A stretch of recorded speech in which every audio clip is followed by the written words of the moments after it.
Dear friends, welcome back. Friends, मैं बालाजी मित्तल आप सभी का स्वागत करता हूं। फ्रेंड्स, आज हम मॉलिक्यूलर बेसिस ऑफ इनहेरिटेंस इसी टॉपिक के बारे में डिस्कस करेंगे। Molecular basis of inheritance topic जो हमें 4 मार्क्स के लिए एग्जाम में आने वाला है बच्चों।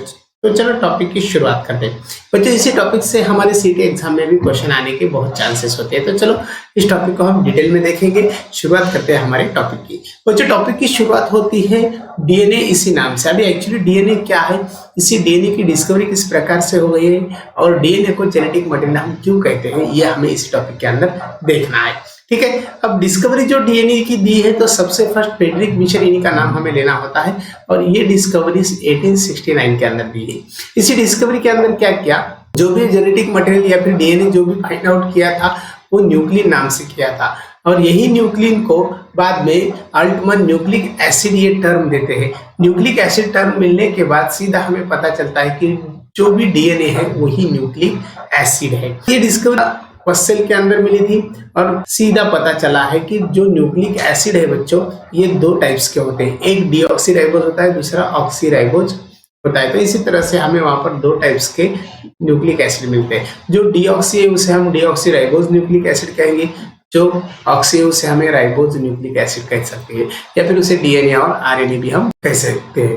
ठीक है, तो DNA as a genetic material, ये पॉइंट हमें देखना है। DNA as a genetic material यानी कि डीएनए जेनेटिक मटेरियल है, ये बताना बहुत वहां पर इंपॉर्टेंट था और ये बताने के लिए ग्रिफिथ इन्हीं का एक्सपेरिमेंट हमें पढ़ना है। अब देखिए डीएनए जेनेटिक मटेरियल है। ठीक है, ग्रिफिथ ने जो एक्सपेरिमेंट्स के अंदर रिक्वायरमेंट्स लिए थे उसी रिक्वायरमेंट्स के अंदर बैक्टीरिया यूज किया था, जो बैक्टीरियम था जिसे हम कहेंगे स्ट्रेप्टोकोकस निमोनी। उसके बाद ये स्ट्रेप्टोकोकस निमोनी ह्यूमंस और मैमल्स को निमोनिया कॉजिंग एजेंट है। देन स्टूडेंट उन्होंने स्ट्रेन यूज किए थे। स्ट्रेन के अंदर एक स्ट्रेन था स्मूथ और दूसरा था रफ। 2 स्ट्रेन वहां पर यूज किए। जो स्मूथ स्ट्रेन है वो पैथोजेनिक है और वायरुलेंट है, जो रफ स्ट्रेन है वो नॉन पैथोजेनिक है और नॉन वायरुलेंट है। ये बात यहाँ पर हमें पता चलती है। अब इतना सब कुछ होने के बाद ये स्ट्रेन जो है ये बैक्टीरियम कल्चर के साथ माइस के बॉडी के अंदर इंजेक्ट किए। माइस के बॉडी के अंदर इंजेक्ट करने के बाद डीएनए जेनेटिक मटेरियल है इसका प्रूफ वहां पर मिलता है। अब यहाँ पर देखो, सबसे एक्सपेरिमेंट 4 स्टेप्स के अंदर किया। फर्स्ट स्टेप जो थी आर स्ट्रेन और बैक्टीरियल कल्चर दोनों को माइस के अंदर इंजेक्ट किया था और माइस के अंदर इंजेक्ट करने के बाद माइस सरवाइव हो गया। माइस को किसी प्रकार का इन्फेक्शन नहीं हुआ।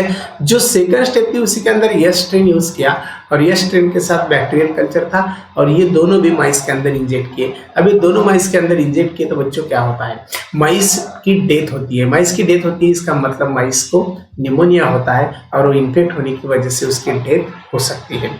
उसके बाद हमें heat kill S strain bacteria. अब हीट देने के बाद जो भी कल्चर वहां पर यूज किया था वो माइस के अंदर इंजेक्ट किया तो माइस की डेथ नहीं हो गई, यानी कि माइस लिविंग रह गया। और फाइनली एस प्लस आर दोनों स्ट्रेन को हीट देने के बाद वो साथ में यूज किए थे तो उस टाइम माइस की डेथ हो गई। अब यहाँ पर देखो ये 4 स्टेप्स के अंदर क्या पता चलता है। 4 स्टेप्स के अंदर पता चलता है जब माइस की अगर ये सेल है बच्चों तो इसी सेल का ये डीएनए है।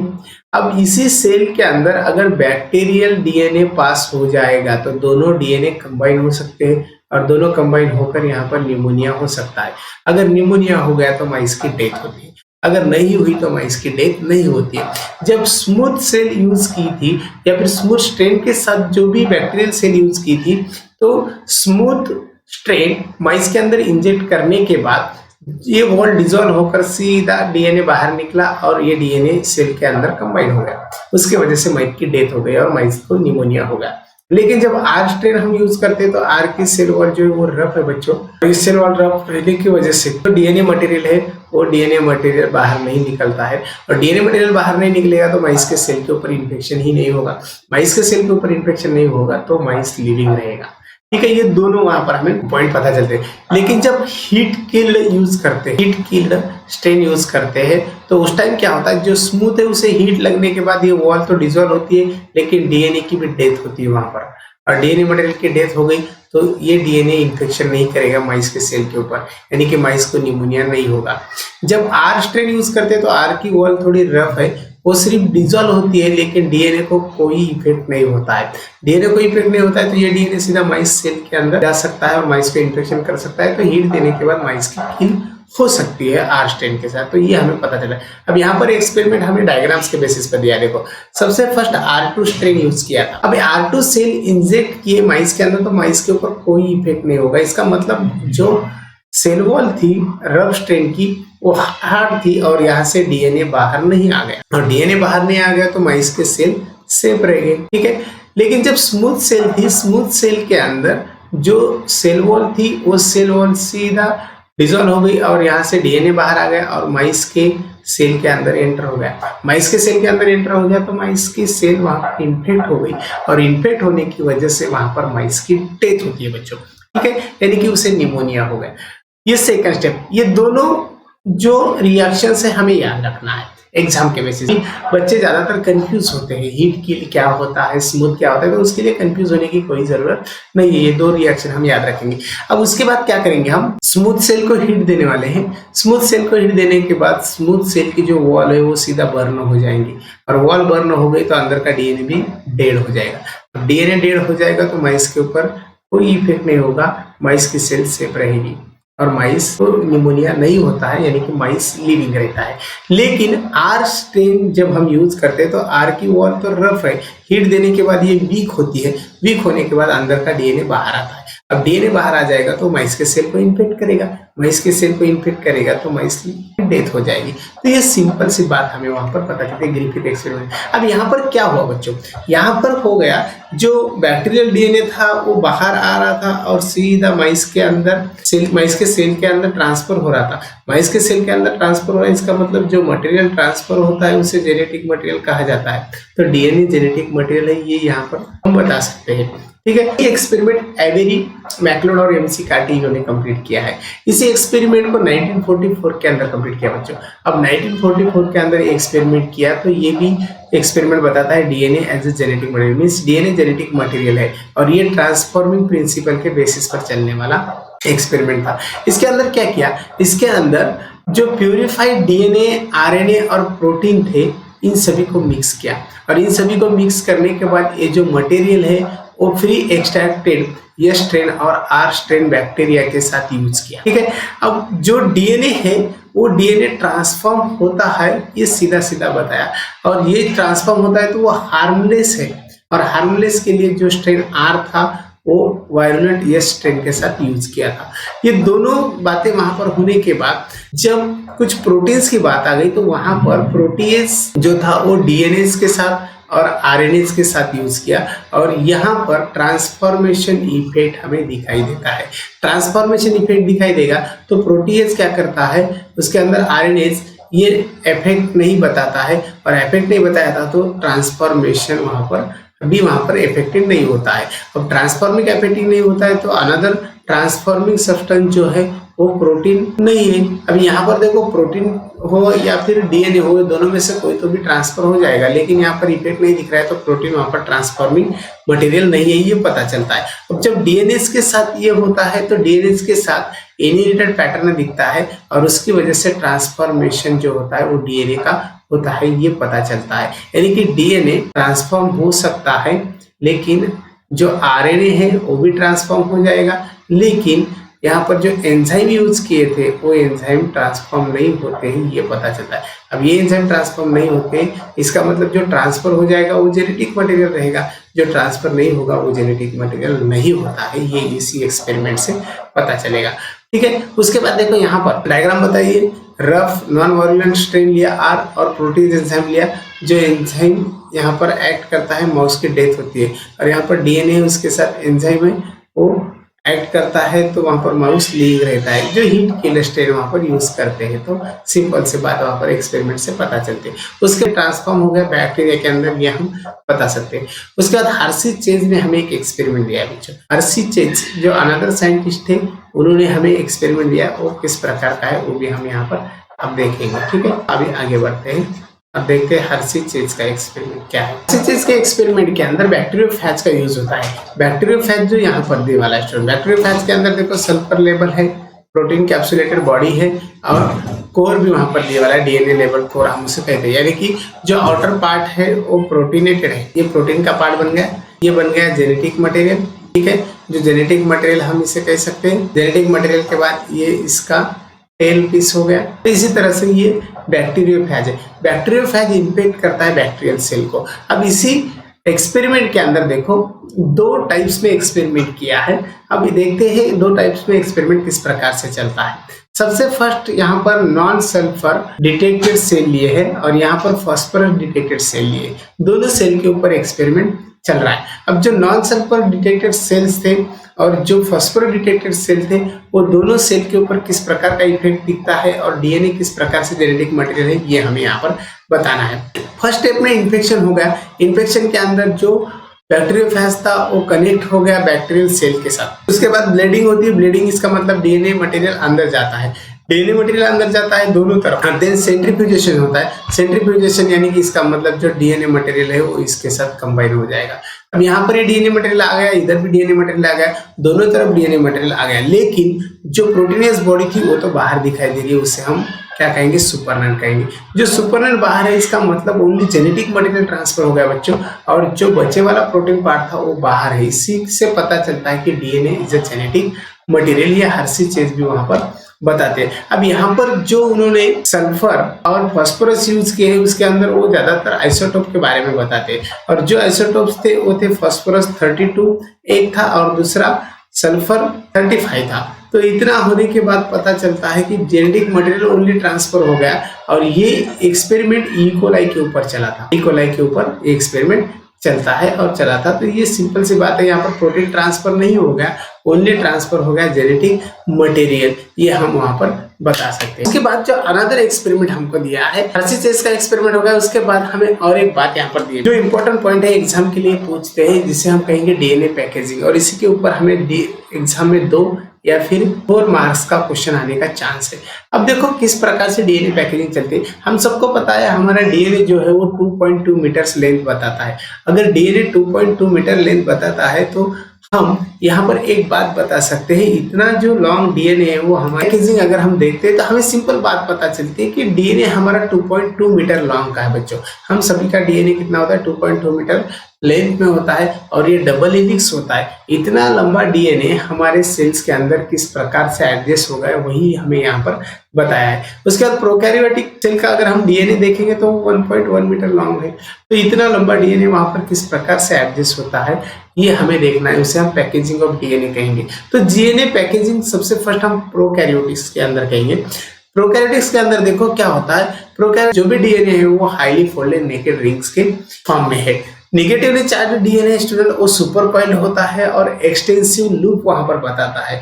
उसकी हेल्प से जो आरएनए है वो कॉन्ट्रैक्टर फॉर्म में दिखता है। 40 to 50 लूप्स वहां पर उसी के होते हैं। वो सुपर कॉइल है, सुपर कॉइल रहने की वजह से वहां पर प्रोटीन प्रेजेंट है, और जो प्रोटीन है वो हिस्टोन प्रोटीन है। 40 to 50 वहां पर उसी के क्या दिखते हैं, हमें लूप्स दिखते हैं। तो इसी तरह से डीएनए प्रोकैरियोटिक के अंदर बैठे वाला है।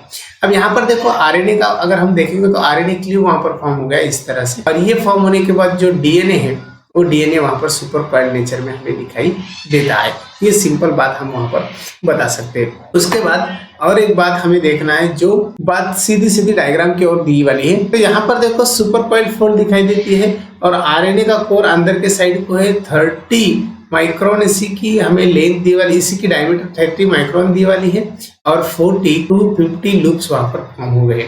इतना फॉर्म होने के बाद सुपर कॉइल नेचर दिखाई देता है, और सुपर कॉइल नेचर जो है वो फोल्डेड क्रोमोसोम का है। हर एक लूप जो है वो इंडिपेंडेंटली सुपर कॉइल होता है, उसके साथ यहाँ पर नेकेड डीएनए भी होता है। और इतना होने के बाद फाइनली नेकेड डीएनए इस तरह से दिखाई देगा, और यहाँ पर सुपर कॉइल नेचर जो दिखाई देता है वो इस फॉर्म में दिखाई देता है। तो ये सर्कुलर अनफोल्डिंग क्रोमोसोम होता है, बाद में उसकी फोल्डिंग होती है। फोल्डिंग होने के बाद वो सुपर कॉइल होता है, सुपर कॉइल होने के बाद सीधा सीधा उसकी अरेंजमेंट दिखती है, और ये जो अरेंजमेंट है वो आरएनए क्ल्यूब के साथ दिखाई देती है। ये हम बता सकते हैं। तो ये प्रोकैरियोटिक के बारे में होगा। जब हम यूकैरियोटिक के बारे में देखेंगे तो इसके ऊपर भी एग्जाम में क्वेश्चन आता है। ये डायग्राम पूछते हैं हमें स्टूडेंट 3 मार्क्स के लिए, और डायग्राम 3 मार्क्स के लिए है, और इसी के ऊपर शॉर्ट नोट भी आती है, वो भी 3 मार्क्स के लिए आने के चांसेस है। अब ह्यूमन डीएनए जो है वो देखना है। अब ह्यूमन डीएनए जो पैकेज हुआ है बच्चों, तो वो डीएनए सीधा न्यूक्लियोसोम के फॉर्म में दिखाई देता है। न्यूक्लियोसोम का मतलब क्या होता है? न्यूक्लियोसोम का मतलब होता है कि जो सेल है हमारी, उसी सेल के अंदर न्यूक्लियस है, और उसी न्यूक्लियस के अंदर हमें न्यूक्लियोलस भी दिखाई देता है। न्यूक्लियोलस दिखाई देने के साथ हमें वहां पर डीएनए जो है वो थ्रेड के फॉर्म में दिखाई देता है। लेकिन जो डीएनए थ्रेड के फॉर्म में है, उसी डीएनए को हम जब डिटेल में देखते हैं तो वो डीएनए कुछ प्रोटीन्स के साथ दिखाई देता है। ठीक है, अब ये प्रोटीन्स के साथ दिखाई देता है तो प्रोटीन कौन से, तो हिस्टोन प्रोटीन है और कुछ नॉन हिस्टोन प्रोटीन भी वहां पर प्रेजेंट है। अभी यहाँ पर डीएनए पॉजिटिव चार्ज बताता है। ठीक है, अभी यहाँ पर जो हिस्टोन प्रोटीन है वो पॉजिटिव चार्ज बताता है और पॉजिटिव चार्ज बताने की वजह से वहां पर हमें नेगेटिव चार्ज रहने वाला डीएनए उसे बाइंड होता हुआ नजर आता है। इसका मतलब क्या होगा, जो प्रोटीन है हिस्टोन वो पॉजिटिव है और जो डीएनए है वो नेगेटिव है। जो प्रोटीन है वो पॉजिटिव चार्ज होने की वजह से हमें इसी हिस्टोन प्रोटीन को जब देखते हैं हम डिटेल में, तो हिस्टोन प्रोटीन हमें ऑर्गेनाइज दिखाई देता है 8 पार्टिकल्स के अंदर। 8 पार्टिकल्स के अंदर अगर ये ऑर्गेनाइज दिखाई देगा तो इसके जो मॉलिक्यूल्स है 8 मॉलिक्यूल, इसकी वजह से हम उसे ऑक्टेमर कहते हैं। तो इसका हम सीधा नाम देते हैं हिस्टोन ऑक्टेमर। ठीक है, ये हिस्टोन ऑक्टेमर क्या होता है, सीधा बाइंड होता है डीएनए से और इसी के डबल मॉलिक्यूल होते हैं, यानी कि ईच जो है वो पेयर्स के फॉर्म में दिखेगा। तो इसका मतलब होता है यहाँ पर 4 मॉलिक्यूल से प्रोटीन के 4 को अगर हम डबल कर देंगे तो वो 8 बन जाएगी, यानी कि हिस्टोन जो है वो 4 मॉलिक्यूल के फॉर्म में, लेकिन उसके अंदर 8 फॉर्म दिखाई देते हैं, 8 वहां पर पार्ट्स दिखाई देते हैं, तो इसलिए हम उसे ऑक्टेमर कहेंगे। अब हिस्टोन प्रोटीन के अंदर 4 प्रोटीनियस पार्टिकल कौन से, तो जो प्रोटीनियस पार्टिकल दिखाई दे रहे हैं उनमें से H2A, H2B, H2 and H4 इसी प्रकार के 4 मॉलिक्यूल्स है। 4 मॉलिक्यूल्स यानी कि ईच मॉलिक्यूल ट्वाइस है, ट्वाइस रहने की वजह से उसे हम 8 कहते हैं, तो इसे हम ऑक्टेमर कहेंगे। अब डीएनए नेगेटिवली चार्ज और प्रोटीन पॉजिटिवली चार्ज दोनों बाइंड होते हैं तो उसे हम न्यूक्लियोसोम कहेंगे। क्या कहेंगे, न्यूक्लियोसोम। जो H1 प्रोटीन है वो भी डीएनए को बाइंड होता है और उसकी वजह से ऑक्टेमर के साथ डीएनए की एंट्री वहां पर दिखाई देती है। अब यहाँ पर अगर हम लेंथ के बारे में देखेंगे तो इसी लेंथ के अंदर हमें अप्रोक्सीमेटली 200 बेस पेयर मिलते हैं और 6 न्यूक्लियोसोम कॉइल जो होते हैं, तो उसी टाइम सोलिनॉइड फॉर्म होता है जो 30 नैनोमीटर से लेकर 300 एडियोमीटर्स तक बताया जाता है। ठीक है, तो ये वहां पर उसके बारे में पता चलता है, जो न्यूक्लियोसोम के बारे में हम बता सकते हैं। अब यहाँ पर सिंपल सी बात है, न्यूक्लियोसोम को हम क्या कहेंगे, न्यूक्लियोसोम यानी कि हिस्टोन प्रोटीन है और हिस्टोन प्रोटीन को लेकर जब हम देखते हैं तो वो किसके साथ है, डीएनए के साथ। दोनों को अगर कंबाइन कर दिए तो डीएनए प्लस हिस्टोन प्रोटीन, इसे हम क्या कहेंगे, न्यूक्लियोसोम कहेंगे। ठीक है, अब न्यूक्लियोसोम सुपर कॉइल नेचर के अंदर होता है और सुपर कॉइल नेचर के अंदर रहने की वजह से ये जो स्ट्रक्चर है, यही स्ट्रक्चर फर्दर क्रोमैटिन फाइबर्स के अंदर हमें दिखाई देता है और ये कंडेंस्ड क्रोमोसोम के फॉर्म में भी दिखाई देता है। तो इसी तरह से वहां पर हमें न्यूक्लियोसोम या फिर डीएनए की पैकेजिंग पता चलती है। हिस्टोन क्रोमोसोमल प्रोटीन से बच्चों जिसे हम एनएचसी कहेंगे, वो नेसेसरी होते हैं पैकेजिंग करने के लिए और क्रोमैटिन को हायर लेवल तक पैक करने के लिए ये रिस्पॉन्सिबल है। मीन्स जो नॉन हिस्टोन प्रोटीन है वो क्रोमोसोम को क्या करेंगे, पैकेजिंग करने के लिए रिस्पॉन्सिबिलिटी बता देंगे। उसके बाद हमें देखना है हेटेरोक्रोमैटिन एंड यूक्रोमैटिन। इसका मतलब क्या होता है, हेटेरोक्रोमैटिन एंड यूक्रोमैटिन। हेटेरोक्रोमैटिन का मतलब और यूक्रोमैटिन का मतलब अभी हम यहाँ पर देखने वाले। हेटेरोक्रोमैटिन मींस क्या, heterochromatin is the darkly stained condenser chromatin. ये डार्कली स्टेन्ड कंडेंसर क्रोमैटिन है और इसी क्रोमैटिन को हम यूकैरियोटिक सेल के अंदर देखते हैं। This DNA rich chromatid is located near to the centromere. कहाँ पर बैठे वाला है, सेंट्रोमियर के पास, एंटीलोमियर के पास भी वो बैठे वाला है। जेनेटिकली ये इनएक्टिव होता है बच्चों। अब इतना होने के बाद हमें यू क्रोमैटिन की तरफ चलना है। यू क्रोमैटिन क्या है, तो ये लाइट स्टेन्ड होते हैं, नॉन कंडेंस्ड होते हैं और उसके बाद ये फास्ट रेप्लिकेटिंग भी होते हैं और जेनेटिकली एक्टिव होते हैं। ये बात हमें यहाँ पर याद रखना है। उसके बाद हमें फंक्शंस देखने हैं डीएनए के। क्या फंक्शंस होते हैं, तो डीएनए जो है वो जेनेटिक इंफॉर्मेशन स्टोर करता है। जेनेटिक इंफॉर्मेशन स्टोर करने की वजह से इसके हमें 2 मेजर यहाँ पर फंक्शन दिखाई देते हैं। उनमें से फर्स्ट है हेटेरोकैटालिटिक फंक्शन, दूसरा है एटोकैटालिटिक फंक्शन। हेटेरोकैटालिटिक फंक्शन इसका मतलब हो गया डीएनए से आरएनए सिंथेसिस करना या फिर टू इटसेल्फ, मींस खुद से लेकर अदर मॉलिक्यूल को प्रोड्यूस करेगा। जैसा कि डीएनए है, डीएनए से वहां पर आरएनए प्रोड्यूस हो गया, उसे हम क्या कहेंगे, ट्रांसक्रिप्शन कहेंगे। तो ये प्रोसेस होगी हेटेरोकैटालिटिक। एग्जांपल भी हमें वहां पर दिया है, synthesis of RNA from the DNA. RNA से लेकर फिर प्रोटीन बनता है। तो ये अंदर ये प्रोसेस ले सकते हैं हम हेटेरोकैटालिटिक के अंदर, ठीक है। उसके बाद ऑटोकैटालिटिक फंक्शन हमें दिया है। इसके अंदर क्या होता है, डीएनए खुद की कॉपी प्रोड्यूस करता है, means DNA produces same copy, जिसे हम रेप्लिकेशन कह सकते हैं, यानी कि DNA produces DNA, that is the replication. DNA replication हम उसे बता सकते हैं। अब डीएनए रेप्लिकेशन की प्रोसेस हमें डिटेल में देखना है बच्चों। डीएनए रेप्लिकेशन क्या होता है, तो ये एक प्रोसेस है जिसके अंदर डीएनए डुप्लीकेट होता है। अब डीएनए डुप्लीकेट हो रहा है तो इसी प्रोसेस को हम डीएनए रेप्लिकेशन कह सकते हैं। उसके अंदर 2 आइडेंटिकल कॉपीज फॉर्म होती है। अब यहाँ पर इसेंशियल क्या है, तो इसेंशियल यहाँ पर जो भी है डीएनए रेप्लिकेशन जो भी चल रहा है वो सेल के डिवीजन के लिए इंपॉर्टेंट होता है, और वहां पर 2 डॉटर सेल्स फॉर्म होते हैं। इसका मतलब हो गया वहां पर सेल डिवीजन हो गया, ठीक है।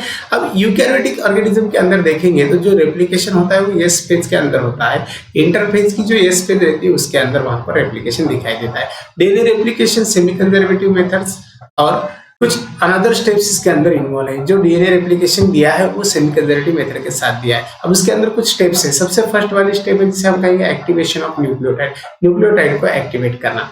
इसी के अंदर हमें 4 मॉलिक्यूल से उन्हें एक्टिव करना होता है। जैसा डीएनए के न्यूक्लियोटाइड्स दिए वाले उसमें से डी एएमपी, उसके बाद डी जीएमपी, डी सीएमपी, उसके बाद D TMP, means adenine monophosphate, guanine monophosphate, cytosine monophosphate और थाइमिन मोनोफॉस्फेट। इन्हें अब एक्टिव करना है। जब फॉस्फेट ग्रुप इन्हें मिलेगा तो ये सीधा सीधा एक्टिव होते हैं। डी एटीपी फॉर्म होता है, डी जीटीपी फॉर्म होता है, डी सीटीपी फॉर्म होता है और डी टीटीपी फॉर्म होता है। जो मोनो का कन्वर्जन हो रहा है ट्राइफॉस्फेट के अंदर, ठीक है।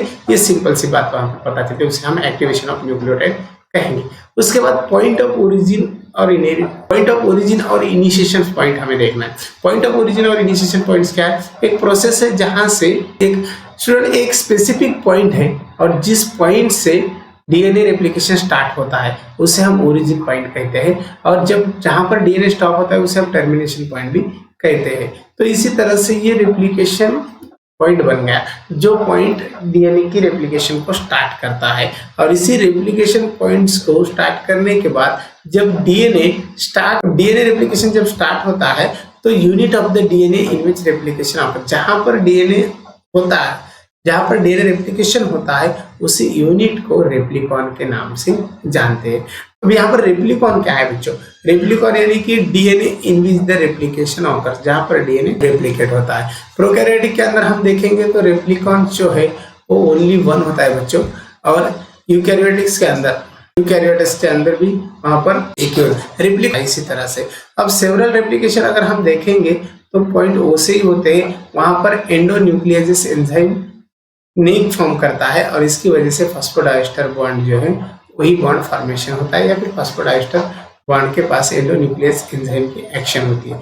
अभी पॉइंट ओरिजिन जो दिया है वो पॉइंट हम उसे कहते हैं, तो वहां पर एंजाइम एंडोन्यूक्लियस नेक फॉर्म होता है, और एंडोन्यूक्लियस नेक जो है वो फॉस्फोडाइस्टर बॉन्ड के लिए रिस्पॉन्सिबल होता है। हमें दिया है unwinding of DNA molecule. Unwinding of DNA molecule का मतलब क्या होता है, जो एंजाइम है डीएनए मॉलिक्यूल के उसी के अंदर हेलिकेज जो है वो सेपरेट करेगा डीएनए को, और डीएनए स्ट्रैंड सेपरेट हो जाएगी, अनवाइंड हो जाएंगे तो उसे हम हेलिक्स ब्रेकिंग कहेंगे। हेलिक्स ब्रेकिंग जो है वो हेलिकेज एंजाइम की वजह से चलती है। वहां पर हाइड्रोजन बॉन्ड ब्रेक होते हैं। हाइड्रोजन बॉन्ड ब्रेक होने की वजह से वाइस शेप्ड स्ट्रक्चर मिलता है जिसे हम रेप्लिका फॉर्क कहते हैं, ठीक है, इस तरह से। अब इतना होने के बाद जो ओल्ड स्टैंड है उसे टेम्पलेट स्टैंड करेंगे, और जो न्यू स्टैंड फॉर्म हो रहा है उसे हम डॉटर स्टैंड कह सकते हैं, लेकिन उसे अभी थोड़ा भी टाइम है। उसके बाद देखो तो इसी फॉर्क को फिर से बाइंड नहीं होने दिया जाता है, तो उसे सिंगल स्टैंड बाइंडिंग प्रोटीन्स का वहां पर इंपॉर्टेंट।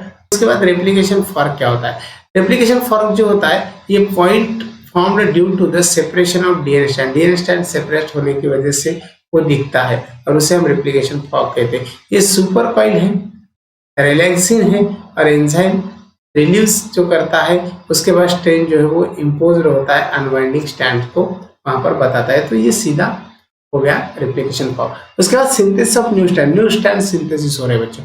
न्यू स्टैंड सिंथेसिस किस प्रकार से होते हैं, तो दोनों स्टैंड सेपरेट हो गए, तो दोनों स्टैंड सेपरेट होने के बाद वहां पर old stand template stand act करेगा, और जो न्यू स्टैंड हो जाएगा वो कॉम्प्लीमेंट्री एक्ट करेगा इसी तरह से, और वहां पर स्टार्ट होता है न्यू स्टैंड बनना। न्यू स्टैंड बनना स्टार्ट होता है तो आरएनए मॉलिक्यूल भी वहां सपोर्ट करता है, जो आरएनए प्राइमर्स के नाम से हम जानते हैं।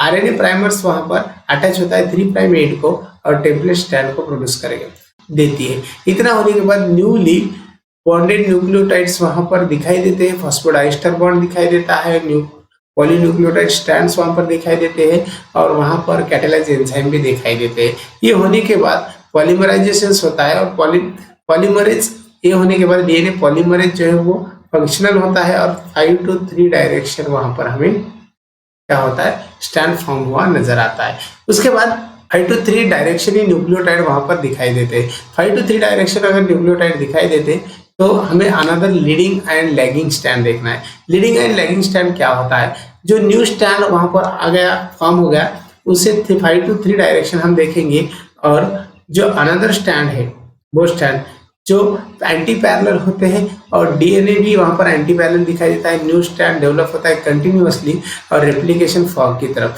उसे हम लीडिंग स्टैंड कहेंगे। और जो न्यू स्टैंड डेवलप हो गया डिसकंटिन्यूअसली तो वो रेप्लिकेशन फॉग की तरफ ही होता है, तो उसे हम क्या कहेंगे लैगिंग स्टैंड कहेंगे। ठीक है, ये दोनों बातें वहां पर चलती है। एक डीएनए अब इतना हो गया, उसके बाद देखो स्मॉल फ्रैगमेंट जो होते हैं डीएनए के उसको लैग करना होता है, तो उसे हम ओकाजाकी फ्रैगमेंट कहेंगे। इसे ज्वाइन करने के लिए लाइगेज एंजाइम का यूज करेंगे और लाइगेज एंजाइम का यूज करने के बाद आरएनए प्राइमर रिमूव हो जाता है। ये रिमूव होने के बाद वहां पर एंजाइम है ग्रेज जो टोपोआइसोमरेज है वो डबल हेलिक्स फॉर्म जो है वो डबल हेलिक्स फॉर्म में डॉटर डीएनए मॉलिक्यूल को दिखाता है। तो अभी ये डॉटर डीएनए मॉलिक्यूल हो गए तो वहां पर सीधा सीधा डीएनए रेप्लिकेशन हो गया। उसके बाद देखो फॉर्मेशन ऑफ डॉटर मॉलिक्यूल, ये हमें देखना है। अभी फॉर्मेशन ऑफ डॉटर मॉलिक्यूल जो है वो स्टैंड्स होते हैं parentals and other totally newly synthesised और 50% कंट्रीब्यूशन ऑफ पेरेंट डीएनए, इसके अंदर 50% पेरेंट डीएनए का कंट्रीब्यूशन होता है, तो इसे हम सेमी कंजर्वेटिव रेप्लिकेशन मेथड कह सकते हैं। अब यहाँ पर देखो सिंपल सी बात बताइए, डीएनए डबल हेलिक्स मॉडल है, डबल हेलिक्स मॉडल है और यही डबल हेलिक्स मॉडल आगे चलकर अनवाइंड हुआ है। तो अभी यहाँ पर हेलिकेज एंजाइम का वर्क हो गया और दोनों फॉर्क अलग हो गए। 5 to 5 यहाँ पर स्टैंड फॉर्म हो रहा है और 5 to 3 यहाँ पर लीडिंग स्टैंड रन हो रहा है। तो इसी तरह से हमें डीएनए रेप्लिकेशन दिखाई देता है। ये जो है ये हमें न्यूक्लियोटाइड दिखाई दे रही है, ये न्यूक्लियोटाइड इसके अंदर हाइड्रोजन बॉन्डिंग है। यहाँ पर न्यू न्यूक्लियोटाइड फॉर्म हो गया, हाइड्रोजन बॉन्डिंग जो है वो ब्रेक होती है और न्यू न्यूक्लियोटाइड फॉर्म होते हैं। तो न्यू न्यूक्लियोटाइड फॉर्म जब होते हैं उसके बाद सीधा सीधा इन्हें ज्वाइन किया जाता है और ज्वाइन करने के बाद डॉटर स्टैंड हमें मिलता है। ये सेमी कंजर्वेटिव रेप्लिकेशन मेथड हमें दिखाई है। अब इसका एक्सपेरिमेंटल प्रूफ देखेंगे बच्चों, तो एक्सपेरिमेंटल प्रूफ हमें जो दिया है वो दिया है Meselson and stall. Meselson and stall ने 1958 के अंदर एक्सपेरिमेंटल प्रूफ दिया है। इसके अंदर उन्होंने क्या किया, सेंट्रीफ्यूजन टेक्निक यूज की और उसी टेक्निक यूज करते समय यूकोलाई बैक्टीरियम का वहां पर हमें क्या दिया कल्चर दिया। N14 नाइट्रोजन लिया जो लाइट था, उसके बाद N15 दिया जो हेवी आइसोटोप था। इसी तरह से दोनों आइसोटोप वहां पर यूज किए और इन्हीं का रिकॉर्ड जब मेंटेन किया तो डीएनए का रेप्लिकेशन उन्हें मिला और जो जनरेशन मिल रही थी उसी के अंदर हाफ डीएनए टेम्पलेट था, न्यू डीएनए हाफ था। तो इसी तरह से वहां जो मिलने वाला रिजल्ट है वो रिजल्ट था सेमी कंजर्वेटिव का। ये देखो ये डीएनए है N15, 20 मिनट के बाद उन्हीं का रेप्लिकेशन हो गया, उसके साथ N15 दिखाई दे रहा है, N14 दिखाई दे रहा है, दो स्टैंड में। 14 मिनट्स के बाद फिर से रेप्लिकेशन हो गया, एक जनरेशन मिली N14 की, दूसरी मिली N14 N15 की, इसके अंदर भी N14 N15 है, इसके अंदर भी N14 है। यानी कि यहाँ पर एक स्टैंड जो है वो टेम्पलेट है, एक स्टैंड जो है वो न्यू है, उसके अंदर N14 दिखाई दे रहा है। यहाँ पर तो दोनों भी स्टैंड है लेकिन N14 N15 है, इसका मतलब 50% हो गया। तो ये सेमी कंजर्वेटिव मेथड वहां पर दिखाई देती है। हेवी के लिए एक्सपेरिमेंट दिया और हाइब्रिड के लिए ये एक्सपेरिमेंट, उसके बाद N14 और N15 ये एक्सपेरिमेंट हमें हेवी और हाइब्रिड का मिलता है, सॉरी लाइट और हाइब्रिड का मिलता है। तो ये हो गई सेमी कंजर्वेटिव मेथड। ठीक है, ये बच्चों उनके बाद प्रोटीन सिंथेसिस हमें देखना है। Protein important biomolecule structure, protein structural components के अंदर भी इंपॉर्टेंट होता है, एंजाइम्स के अंदर इंपॉर्टेंट होता है और हार्मोन्स के अंदर भी इंपॉर्टेंट होता है। तो इसलिए प्रोटीन का सिंथेसिस हमें देखना है। जब प्रोटीन सिंथेसिस की प्रोसेस चलती है तो उसके अंदर ट्रांसक्रिप्शन और ट्रांसलेशन इन्वॉल्व होता है, दोनों प्रोसेस इन्वॉल्व होते हैं। ट्रांसक्रिप्शन एक प्रोसेस है जिसके अंदर कॉपी होती है जेनेटिक इंफॉर्मेशन की, और जेनेटिक इंफॉर्मेशन की कॉपी होती है तो डीएनए क्या प्रोड्यूस करता है, आरएनए को प्रोड्यूस करता है, डीएनए से आरएनए बनता है।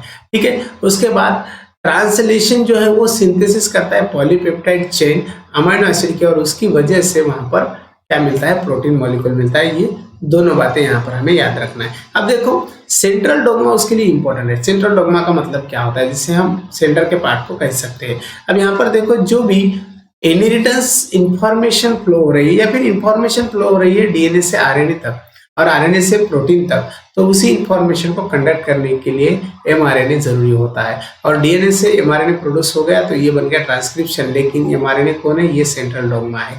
और एमआरएनए फिर ट्रांसलेशन के लिए इंफॉर्मेशन रन करता है, तो प्रोटीन फॉर्म होता है, उससे हम सेंट्रल डोग्मा कह सकते हैं। ट्रांसक्रिप्शन प्रोसेस हम डिटेल में देखेंगे। ट्रांसक्रिप्शन प्रोसेस क्या है, डीएनए से एमआरएनए प्रोड्यूस होना उसे हम ट्रांसक्रिप्शन कहेंगे। और ये जो होता है वो टेम्पलेट स्टैम्प के साथ होता है डीएनए के, ठीक है। अभी एंजाइम इसके अंदर पॉलीमरेज है, आरएनए पॉलीमरेज। यूकैरियोटिक सेल का अगर हम ट्रांसक्रिप्शन देखेंगे तो वहां पर ये ट्रांसक्रिप्शन न्यूक्लियस के अंदर चलता है, ठीक है। उसके बाद ट्रांसलेशन प्रोसेस साइटोप्लाज्म के अंदर होती है, ट्रांसक्रिप्शन न्यूक्लियो इसके अंदर होती है। उसके बाद देखो ट्रांसक्रिप्शन जो है वो स्टार्ट हो जाएगी प्रोमोटर साइड से हो जाएगी और स्टॉप हो जाएगी वो टर्मिनेटर साइड को हो जाएगी डीएनए मॉलिक्यूल के, ठीक है। अभी इसी प्रोसेस के अंदर 3 स्टेजेस दिखाई देते हैं। फर्स्ट इनिशिएशन है, उसके बाद इलोंगेशन और उसके बाद टर्मिनेशन। तो ये तीनों स्टेप्स हमें देखना है। अब देखो ट्रांसक्रिप्शन यूनिट हम किसे कहेंगे, ट्रांसक्रिप्शन यूनिट का मतलब होता है एक सेगमेंट है डीएनए का, और डीएनए का सेगमेंट रहने की वजह से हम उसे ट्रांसक्रिप्शन यूनिट कह सकते हैं। इसी डीएनए सेगमेंट के अंदर हमें डिफरेंट टाइप्स के इंफॉर्मेशन दिखाई देते हैं। अब यहाँ पर देखो ट्रांसक्रिप्शन यूनिट के अंदर कंसिस्ट होता है प्रोमोटर, स्ट्रक्चरल जीन और टर्मिनेटर। इन तीनों को हम क्या कह सकते हैं, ट्रांसक्रिप्शन यूनिट कह सकते हैं। तो ये यहाँ पर हमें डायग्राम दिए वाली है। प्रोमोटर क्या है, sigma factor in the prokaryotic cell. जो सिग्मा फैक्टर है प्रोकैरियोटिक सेल के अंदर का, कहाँ पर बैठे वाला है, अपस्ट्रीम को बैठे वाला है, जो 5 प्राइम एंड के पास दिखाई देता है। और बाइंडिंग साइट को है आरएनए पॉलीमरेज के। स्ट्रक्चरल जीन जो है 3 to 5 डीएनए हम देखेंगे तो टेम्पलेट स्टैंड के ऊपर दिखाई देता है, और 5 to 3 स्टैंड जो होता है वो कोडिंग स्टैंड वहां पर हमें दिखाई देता है। ये सीधी बात हमें पता चली। उसके बाद टर्मिनेटर क्या है, जब ट्रांसक्रिप्शन कंप्लीट हो जाएगा तो ये डाउनस्ट्रीम को बैठे वाला रहेगा, यानी कि 3 प्राइम एंड को रहेगा। आरएनए पॉलीमरेज इससे बाइंड होता है और प्रमोटर अनवाइंड होकर डीएनए हेलिक्स जो है 2 चेन्स के अंदर वहां पर दिखाई देता है, और कॉम्प्लीमेंट्री नेचर हमें दिखाई देता है। उसकी वजह से एमआरएनए स्ट्रैंड भी वहां पर टेम्पलेट स्टैंड के साथ दिखाई देता है, ठीक है। उसके बाद टर्मिनेटर सिग्नल्स जो है आरएनए पॉलीमरेज को ल्यूज करते हैं और डीएनए रिलीजिंग होता है एमआरएनए से। तो ये terminator process DNA replication stop करने के लिए रिस्पॉन्सिबल है। ये देखो एमआरएनए स्टैंड है, ये टेम्पलेट स्टैंड बन गया। उसके बाद टेम्पलेट स्टैंड जो डीएनए का है उसके साइड में हमें डीएनए का कोडिंग स्टैंड भी दिखाई दे रहा है। तो इसी तरह से ट्रांसक्रिप्शन प्रोसेस दिखाई देता है। उसके बाद प्रोकैरियोटिक्स के अंदर क्या चलेगा, प्रोकैरियोटिक्स के अंदर only 1 type of the RNA polymerase होता है, और यूकैरियोटिक्स के अंदर 3 types of the RNA polymerase होते हैं। RNA polymerase first, RNA polymerase second और आरएनए पॉलीमरेज थर्ड।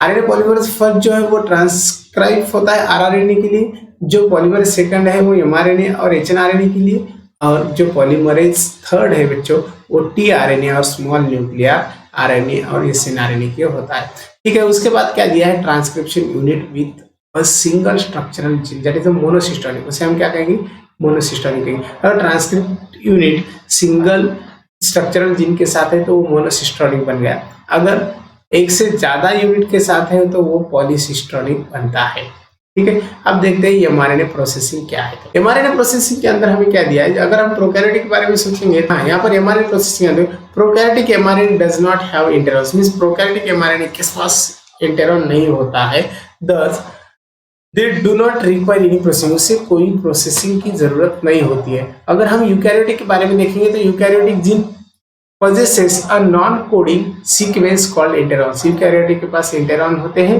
और जो नॉन कोडिंग सीक्वेंस होता है। उसके बाद कोडिंग सीक्वेंस देखेंगे तो वो एक्सॉन बन गया, और यूकैरियोटिक एमआरएनए जो है वो प्रोसेसिंग के लिए होता है, यानी कि यूकैरियोटिक एमआरएनए को प्रोसेसिंग की जरूरत होती है, ठीक है। Eukaryotic mRNA also called as the heterogeneous, उसे हम हेटेरोजीनियस न्यूक्लियर आरएनए कहेंगे या फिर एचएनआरएनए के नाम से जानते हैं। प्राइमरी ट्रांसक्रिप्ट भी हम उसे कह सकते हैं जो नॉन फंक्शनल होता है, और इंटरॉन के प्रेजेंस से वो नॉन फंक्शनल दिखाई देता है। उसके बाद ये फंक्शनल बनता है इंटरॉन रिमूव होने के बाद, उसे हम स्प्लाइसिंग कहेंगे, स्प्लाइसिंग वहां पर हम बता सकते हैं।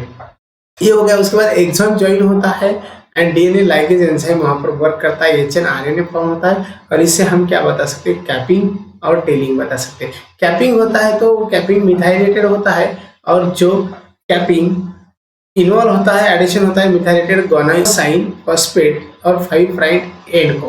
ठीक है, तो HNRNA जो है उसको टेलिंग भी दिखाई देती है, जो टेलिंग होती है पॉली एडेनाइन टेल होती है, 3 प्राइम एंड को ऐड होती हुई नजर आता है। तो यहाँ पर डायग्राम दिया हमें, देखो ये 5 प्राइम एंड दिया है, ये 3 प्राइम एंड दिया है, इधर 5 प्राइम एंड और 3 प्राइम एंड, यानी कि एंटी पैरेलल हेलिक्स मॉडल दिखाई दे रहा है। अब कैपिंग हो गई यहाँ पर कैपिंग के बाद इंटेरॉन दिखाई दे रहा है, इंसॉन दिखाई दे रहा है, स्प्लाइसिंग हो रही है आरएनए की, और आरएनए की स्प्लाइसिंग होने के बाद सीधा हमें पॉली एडेनाइनेशंस दिखाई दे रहा है, पॉली एडेनाइन टेल भी हमें यहाँ पर दिखाई देती है, और ये हमें मिलता है स्ट्रैंड। तो ये HNRNA प्रोसेसिंग हो गई। ठीक है, उसके बाद जेनेटिक कोड दिए बच्चों।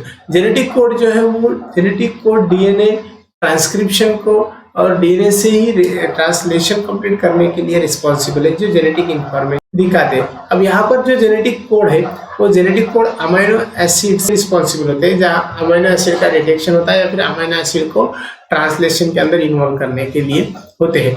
जेनेटिक कोड ट्रिपलेट कोडॉन्स के नाम से हम जानते हैं, और ये ट्रिपलेट कोडॉन जो है डायरेक्ट सीक्वेंस बताते हैं अमीनो एसिड का। अमीनो एसिड का सीक्वेंस बताए गए तो वहां पर प्रोटीन सिंथेसिस हो जाएगा, जो ACGU इसी नाम से हम नाइट्रोजन बेस के अंदर दिखा सकते हैं। ऐसे 64 वहां पर ट्रिपलेट कोडॉन मिलते हैं, ये हमें इसी डायग्राम के अंदर दिए हैं। अब कैरेक्टरिस्टिक्स क्या है जेनेटिक कोड के? जेनेटिक कोड के कैरेक्टरिस्टिक जो दिए हैं वो देखो, sequence of the 3 consecutive nitrogen base, यहाँ पर कंसेक्यूटिव नाइट्रोजन बेस के सीक्वेंस है और एसिड जो स्पेसिफिक है पर्टिकुलर अमीनो एसिड के साथ। उसके बाद जेनेटिक कोड हमें दिया है, जेनेटिक कोड को डिस्टिंक्ट पोलैरिटी होती है 5 प्राइम टू 3 प्राइम एंड तक, और genetic code is a non overlapping और एक कॉमा लेस है बच्चों। उसके बाद genetic code has a degeneracy, सब अमीनो एसिड जो दिए वाले हैं वो डीजेनरेसी नेचर बताते हैं, और इसी के साथ जेनेटिक कोड जो है वो मोर देन 1 कोडन के साथ भी दिखाई देते हैं। उसके साइटोसिन हैज 2 कोडन, साइटोसिन के पास 2 कोडन होते हैं, और जो आइसोल्यूसिन जो है उसके पास 3 कोडन होते हैं। तो इसी तरह से डीजेनरेसी हमें वहां पर दिखाई देती है कोडन्स के अंदर। ठीक है, ये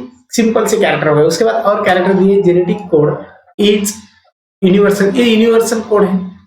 अब यूनिवर्सल कोड है तो इसका मतलब AUG जो है वो मिथानॉइन बताता है, और ऑल लिविंग ऑर्गेनिजम्स के अंदर ये दिखाई देते हैं। देयर स्टूडेंट जेनेटिक कोड जो है नॉन एम्बिजियस है। नॉन एम्बिजियस इसका मतलब जो है ये ईच कोडॉन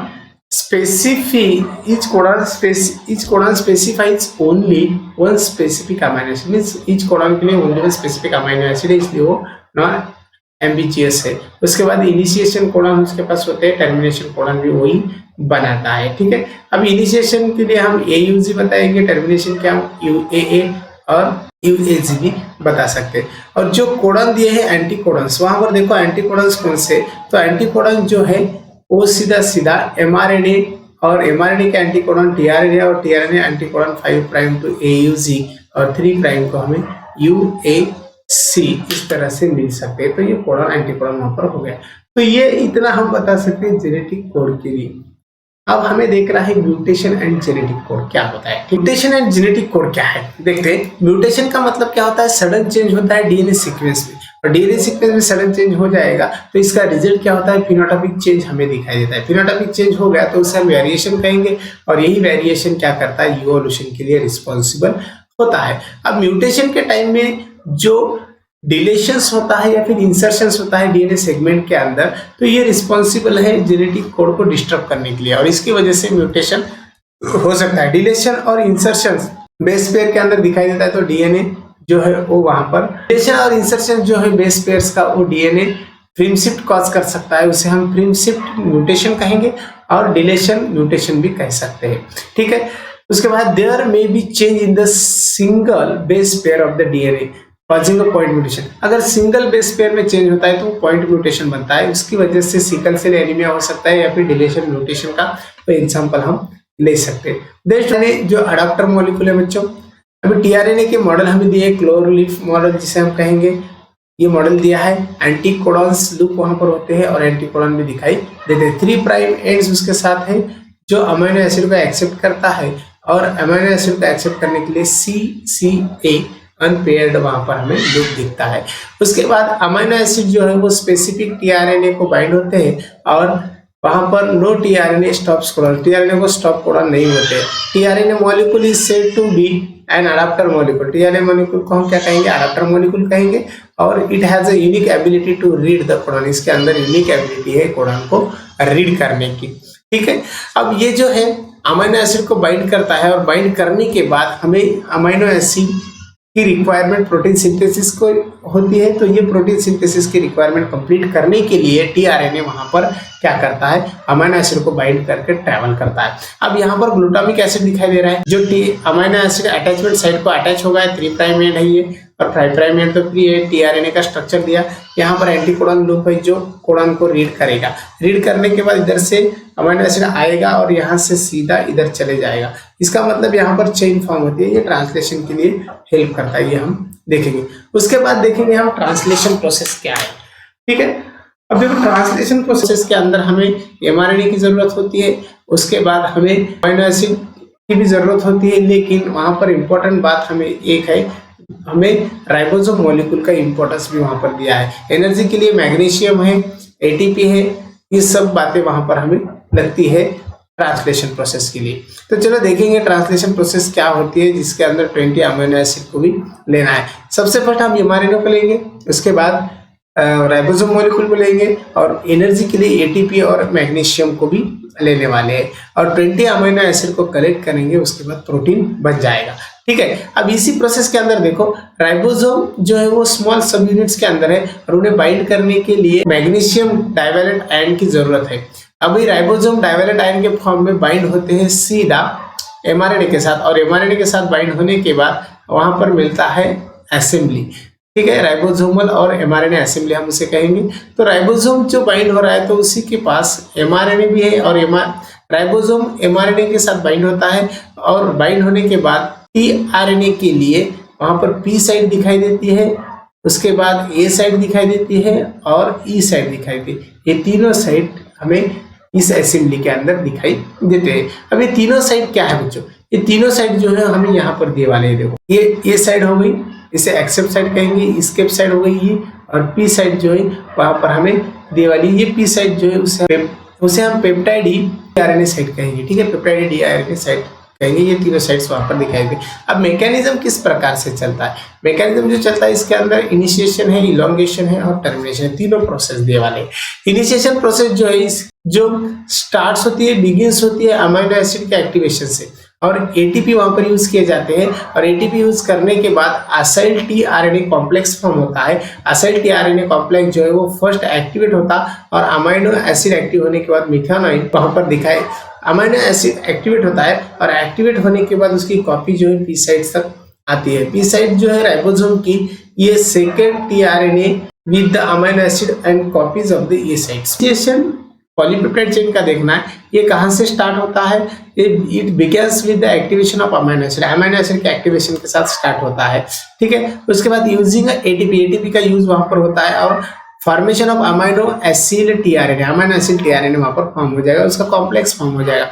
अगर ये फॉर्म हो गया तो फर्स्ट टीआरएनए विच एक्टिवेट अमीनो एसिड मिथानोइन, अभी जो फर्स्ट टीआरएनए वो अमीनो एसिड को एक्टिवेट करेगा, और जो which occupies the site of the p side को occupies करता है ऑफ राइबोसोम्स के, ठीक है।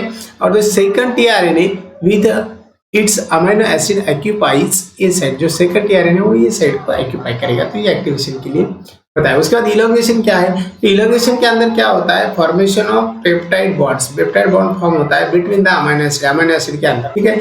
P sides and the A sides, दोनों भी साइड्स वहां पर इंपॉर्टेंट है जो पेप्टाइड बॉन्ड फॉर्म करने के लिए। The first tRNA moves to e sides and is snapped off, जो फर्स्ट टीआरएनए वो टी साइड के ई साइड की तरफ आता है, और उसके बाद वहां से निकल जाता है, उसे हम स्नैप्ड ऑफ कहेंगे। और tRNA side is shifted P sides and the vacant A side is occupied by the next tRNA, जो वैकेंट ए साइड है वो नेक्स्ट टीआरएनए के लिए वहां पर रेडी बनती है। अब इसी तरह से एमआरएनए और राइबोसोम्स इन्हीं के असेंबली में एक अमीनो एसिड आता है, फिर से दूसरा अमीनो एसिड लाने वाला टीआरएनए आ जाएगा, ये सक्सेसिव प्रोसेस रहेगी, और सक्सेसिव प्रोसेस रहने की वजह से वहां पर पॉलीपेप्टाइड चेन फॉर्म होती है। उसके बाद दिया है termination and release of the polypeptides occurs. अब यहाँ पर क्या होता है, पॉलीपेप्टाइड किस प्रकार से फॉर्म होता है, टर्मिनेशन क्या है ये हमें देखना है।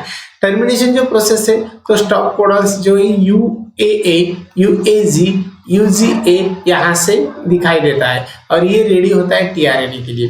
ठीक है, अब tRNA वहां पर आने के बाद टर्मिनेशन कोडॉन्स अगर दिखाई देते हैं तो टर्मिनेशन कोडॉन इसे टर्मिनेट करते हैं और ट्रांसलेशन प्रोसेस जो है पॉलीपेप्टाइड की वहां पर साइटोप्लाज्म के अंदर रिलीज हो जाती है। तो इस तरह से वहां पर ट्रांसलेशन दिखाई। ठीक है, देन हमें और यहाँ पर डायग्रामेटिक रिप्रेजेंटेशन दिया है। देखो सबसे फर्स्ट क्या है, राइबोसोम है। राइबोसोम की असेंबली फॉर्म हो गई, इसके अंदर ये साइड दिखाई दे रही, पी साइड, ई साइड दिखाई दे रही, ये tRNA।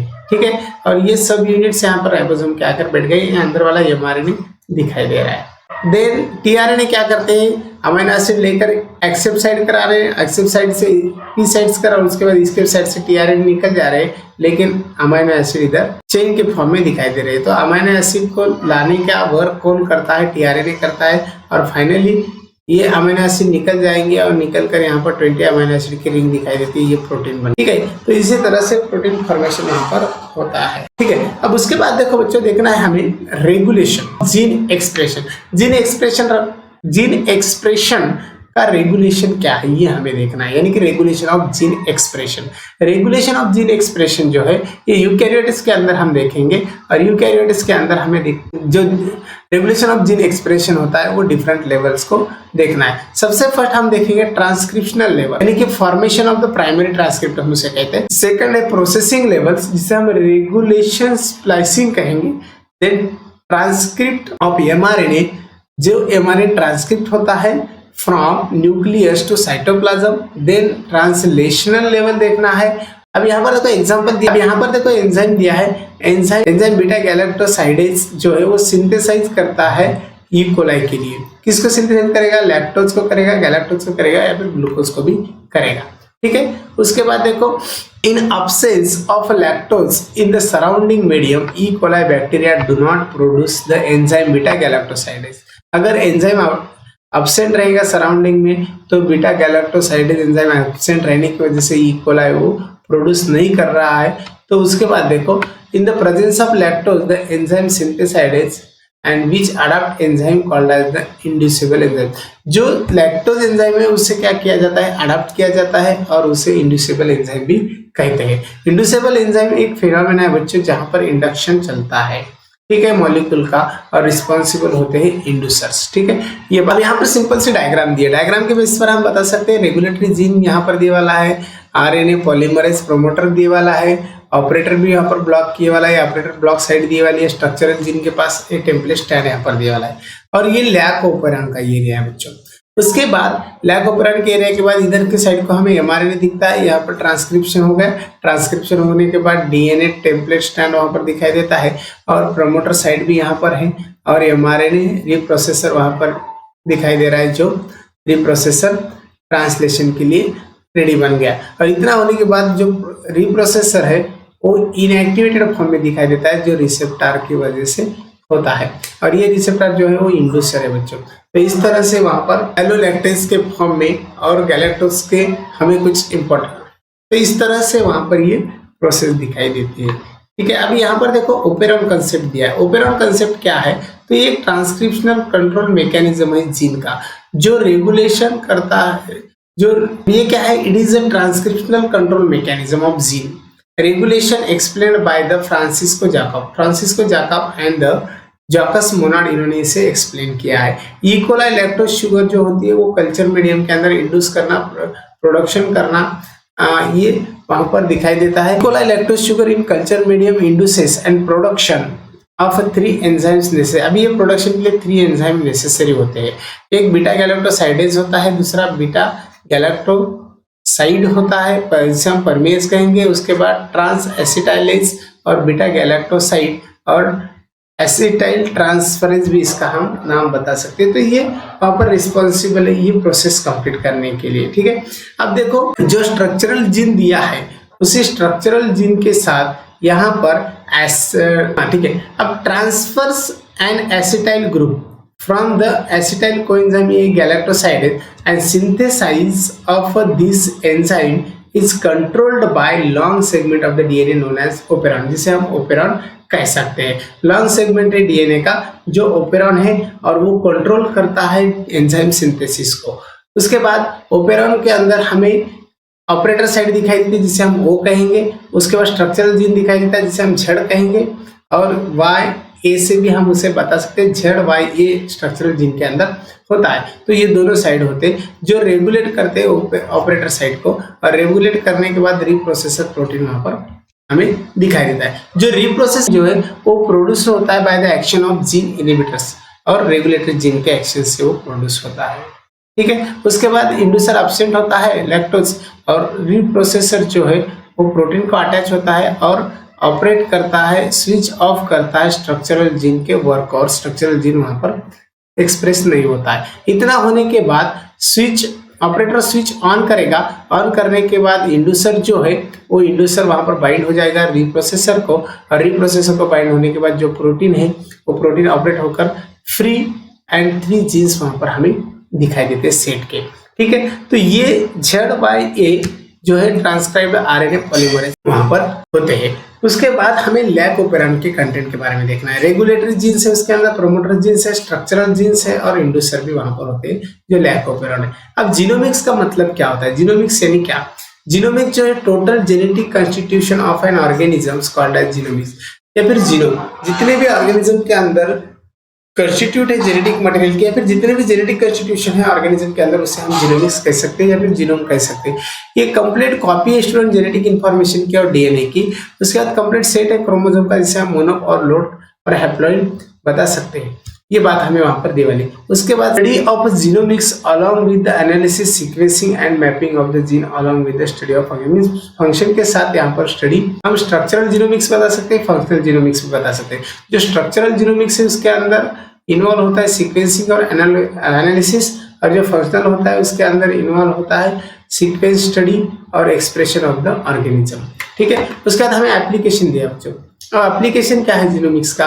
तो एप्लीकेशन के अंदर हम बता सकते हैं इम्प्रूव क्रॉप प्लांट्स को इम्प्रूव कर सकते हैं, ह्यूमन हेल्थ को इम्प्रूव कर सकते हैं, और लाइफ स्टॉक के लिए भी ये रिस्पॉन्सिबल है। उसके बाद information required for genomics research and can be use medicine, biotechnology, social sciences. ठीक है, उसके बाद ये यूजफुल ट्रीटमेंट के अंदर यूज कर सकते हैं, जेनेटिक ट्रीटमेंट के अंदर, जेनेटिक डिसऑर्डर्स के अंदर इसका यूज कर सकते हैं, जैसा कि जीन थेरेपी वगैरह हम यहाँ पर देख सकते हैं। एग्रीकल्चरल डेवलपमेंट, ट्रांसजेनिक क्रॉप के अंदर इसका यूटिलाइजेशन होता है, और जेनेटिक मार्कर्स जो है वो फ्रांसिस एनालिसिस के अंदर भी यूज होता है। ठीक है, to induce a new gene in microbes के अंदर अगर हम न्यू जीन इंड्यूस करेंगे तो ये क्या प्रोड्यूस करेगा? एंजाइम प्रोड्यूस करेगा। उसके बाद थेरोपेटिक प्रोटीन्स फॉर्म करेगा, और इवन द बायोफ्यूल्स भी फॉर्म कर सकता है। तो ये सिंपल से इनके क्या हो गए? एप्लीकेशंस हो गए। उसके बाद ह्यूमन जीनोम प्रोजेक्ट देख रहा है। अब ह्यूमन जीनोम प्रोजेक्ट क्या है? Human genome project was coordinated by the US department of energy. US department of energy से कोऑर्डिनेट है, और नेशनल इंस्टीट्यूट ऑफ हेल्थ इसी से भी वो कोऑर्डिनेट है। उसके बाद multinational research project to determine the genomic structure of the human का जीनोमिक स्ट्रक्चर वहां पर बताया है मल्टीनेशनल रिसर्च प्रोजेक्ट में। ठीक है, अब यहाँ पर इसके एम्स क्या होते हैं प्रोजेक्ट के? Mapping the entire human genomes की मैपिंग करना। उसके बाद at a level of the nucleotide sequence and store and collected information database, means जो भी कलेक्टेड इंफॉर्मेशन है जो डाटाबेस है न्यूक्लियोटाइड सीक्वेंस की, वो यहाँ पर कलेक्ट करना और मैपिंग करना जीन की। उसके बाद to provide a complete accurate sequence of the 3 billion DNA base pair. 3 billion base pair का कंप्लीट जो भी सीक्वेंस है वो बताना इनका एम है। ठीक है, और जेनेटिक मेकअप भी ह्यूमंस के अंदर का वो बता सकते हैं। Human genome develop tools techniques for the data analysis, उसके लिए टूल्स टेक्निक डेवलप करना। Then transfer of the related technology private sector such as the industries. उसके बाद take care of the legal and social issues arising from the industrial area रहे, या फिर उसके बाद take care to the legals और उसके बाद इथिकल और सोशल इश्यू के लिए भी यहाँ पर क्या किया जाता है? इसी टेक्नोलॉजी को अप्लाई किया जाता है, फिर इसी टेक्नोलॉजी का यूज किया जाता है प्राइवेट सेक्टर के अंदर। तो उससे हम क्या कहेंगे? ह्यूमन जीनोम प्रोजेक्ट कहेंगे। अभी ऑर्गेनिज्म जो स्टडी करते हैं एचजीपी के अंडर, तो उसके लिए हम ईकोलाई, बैक्टीरियम, उसके बाद सिनोएबिडिट्स, इल्गेंस, उसके बाद free living non pathogenic nematodes है, उसके बाद सैक्रोमाइसिस सेरेबिसी ईस्ट दी वाली है, ड्रोसोफिला फ्रूट फ्लाई दी वाला है, राइस, उसके बाद अरेबिडोप्सियस अरेबिडोप्सिस प्लांट्स और द मस्कुलर माउस, ये भी वहां पर हमें दिया है। अब ह्यूमन जीनोम प्रोजेक्ट के अनुसार देखो, होमोसेपियंस के अंदर क्रोमोसोम 46 है, एस्टिमेटेड जीन्स नंबर 33,000 दिए हैं, एस्टिमेटेड साइज जो दिए बेस पेयर की बिलियंस के अंदर दिए। माउस के अंदर भी 25,000 2.9 बिलियंस। यहाँ पर फ्रूट फ्लाई के अंदर या फिर ड्रोसोफिला के अंदर ये पूछते हैं हमें 8 क्रोमोसोम है, 13,165 मिलियंस। डीएनए फिंगरप्रिंटिंग क्या है बच्चों? एक यूनिक जेनेटिक मेकअप है और इसे हम डीएनए फिंगरप्रिंटिंग कह सकते हैं। ये डीएनए फिंगरप्रिंटिंग टेक्निक जो है वो डीएनए प्रोफिलिंग्स नाम से भी हम उसे जानते हैं। ये टेक्निक 1984 के अंदर अल्क जाफरी इन्होंने दी वाली है और इससे क्या होता है, जो पर्सन है उसी को जो पर्सन है उसका डीएनए एनालिसिस करने के बाद पर्सन की आइडेंटिटी पता चलती है। पर्सन की आइडेंटिटी पता चलती है तो 99.9% डीएनए सीक्वेंस जो सेम होते हैं और 1% में वो हमें डिफरेंट दिखाई देते हैं। जो सीक्वेंस वेरिएबल नंबर बताता है तो उसे VNTRS के नाम से हम जानते हैं। डीएनए के लेंथ के बेसिस पर हम ये सीक्वेंस को बता सकते हैं। और जो डीएनए फिंगरप्रिंटिंग है वो फॉलोइंग पॉइंट्स या फिर डीएनए फिंगरप्रिंटिंग से वो कुछ पॉइंट्स के बेसिस पर हम करते हैं। Isolation of DNA, restrictions of digestions, gel electrophoresis और द साउथर्न ब्लॉटिंग टेक्निक, इतने वहां पर हम टेक्निक यूज करते हैं। उसके बाद selection of the DNA select करना, हाइब्रिडाइजेशन करना एंड प्रोटोग्राफी भी वहां पर होती है, फोटोग्राफी जिसे हम कहेंगे वो भी वहां पर होती है। अब सबसे फर्स्ट क्या करना है, डीएनए का सैंपल लेना है, वहां से डीएनए आइसोलेट हो गया, आइसोलेट होने के बाद उसे रेस्ट्रिक्ट करना है, रेस्ट्रिक्ट करने के बाद इसे सीधा इलेक्ट्रोफोरेसिस प्लेट पे लेते हैं। इलेक्ट्रोफोरेसिस करने के बाद साउथर्न ब्लॉटिंग कहते हैं उसे। साउथर्न ब्लॉटिंग करने के बाद इसे ट्रांसफर किया जाता है, transfer to the DNA membrane transfer किया जाता है और सेलेक्टेड जो सिंगल स्ट्रैंड डीएनए है प्रोब्स वो आगे ट्रांसफर होता है और उसकी एक्सरे ली जाती है। तो ये डीएनए फिंगरप्रिंटिंग हमें दिखाई देती है। इसका एप्लीकेशन क्या है, फॉरेंसिक प्रॉब्लम को सॉल्व करना है, जैसा कि रेप केस है, उसके बाद कुछ कॉम्प्लिकेटेड मर्डर केस है, उसके बाद बायोलॉजिकल पेरेंट्स को आइडेंटिफाई करना, चाइल्ड्स और पेरेंट्स इन्हीं को, और डिस्प्यूट परसेंटेज देखना, देन एनालाइज करना पेडिग्री, कैट्स, डॉग, हॉर्स और ह्यूमन, ये सब की। तो ठीक है, ये बन गया आज का हमारा portion. Thank you all of you.